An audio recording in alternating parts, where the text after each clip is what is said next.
افغان رہنماؤں کے گمراہ کن اور دھمکی آمیز بیانات افسوسناک ہیں۔ وزیر اعظم پاکستان کے نگراں وزیر اعظم کا کہنا ہے کہ چند افغان رہنماؤں کے غیر ضروری، غیر ذمہ دارانہ گمراہ کن اور دھمکی آمیز بیانات افسوسناک ہیں۔ افغان رہنماؤں کے حالیہ بیانات کے بعد دہشت گردی کے حالیہ واقعات میں تیزی نہ صرف معنی خیز ہے بلکہ ریاست پاکستان کے خدشات کی توثیق بھی کرتی ہے۔ بدھ کو اسلام آباد میں ایک نیوز کانفرنس سے خطاب میں نگراں وزیر اعظم کا کہنا تھا کہ گزشتہ 2 سالوں کے دوران 2267 پاکستانیوں کی جانیں اس اندوناک خون ریزی کی بھینٹ چڑھ چکی ہیں، جس کے ذمہ دار تحریک طالبان پاکستان کے دہشت گرد ہیں جو افغانستان کی سرزمین استعمال کرتے ہوئے پاکستان پر بزدلانہ حملے کر رہے ہیں۔ افغانستان میں عبوری حکومت کے قیام کے بعد سے پاکستان میں دہشت گردی کے واقعات میں 60% اور خودکش حملوں میں 500% اضافہ ہوا ہے۔ انوار الحق کاکڑ کا کہنا تھا کہ پاکستان میں خودکش حملوں میں 15 افغان شہری بھی شامل تھے۔ اس کے علاوہ 64 افغان پاکستان کے قانون نافذ کرنے والے اداروں کے ساتھ انسداد دہشت گردی کی کارروائیوں کے دوران ہلاک ہوئے ہیں۔ ان کا کہنا تھا یہ تمام حقائق افغان حکام کے علم میں ہیں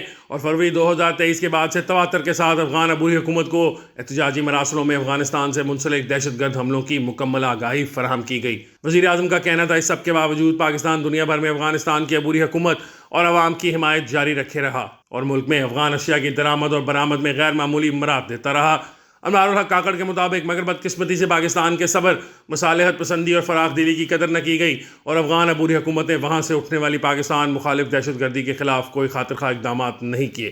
آخرکار فروری 2023 میں ایک دہشت گرد حملے میں 100 سے زیادہ معصوم افراد کی شہادت کے بعد وزیر داخلہ کی قیادت میں ایک اعلیٰ سطح وفد نے افغانستان کا دورہ کیا، جس میں DGI بھی تھے۔ اس وفد نے افغان عبوری حکومت کو تحریک طالبان پاکستان یا پاکستان میں سے کسی ایک کو چننے کا 2 ٹوک عندیہ دیا۔ اس سے قبل واشنگٹن میں امریکہ محکمہ خارجہ کے پرنسپل ڈپٹی ترجمان وینڈٹ پیٹک کا کہنا تھا کہ امریکہ پاکستان سمیت تمام اتحادی ممالک پر زور دیتا ہے کہ وہ پناہ گزینوں اور پناہ کے متلاشیوں کے ساتھ ان کے سلوک میں اپنی متعلقہ ذمہ داریوں کو برقرار رکھیں۔ امریکی دارالحکومت واشنگٹن DC میں محکمہ خارجہ میں منگل کو بریفنگ کے دوران ویدانت پٹیل کا کہنا تھا کہ ہم پاکستان سمیت افغانستان کے پڑوسیوں کی بھرپور حوصلہ افزائی کرتے ہیں کہ وہ بین الاقوامی تحفظ کے خواہاں افغانوں کو داخلے کی اجازت دیں اور مناسب بین الاقوامی انسانی تنظیموں کے ساتھ ہم آہنگی پیدا کریں۔ جب امریکی محکمہ خارجہ کے پرنسپل ڈپٹی ترجمان ویدانت پٹیل سے سوال کیا گیا کہ پاکستان میں پرتشدد کارروائیوں میں اضافہ دیکھا گیا ہے جن میں چند کی ذمہ داری TTP اور چند کی نئے گروپ تحریک جہاد پاکستان نے قبول کی ہے اور ان حملوں میں پاکستان کی سیکیورٹی کا دعویٰ ہے کہ انہوں نے امریکی ساختہ اسلحہ برآمد کیا ہے،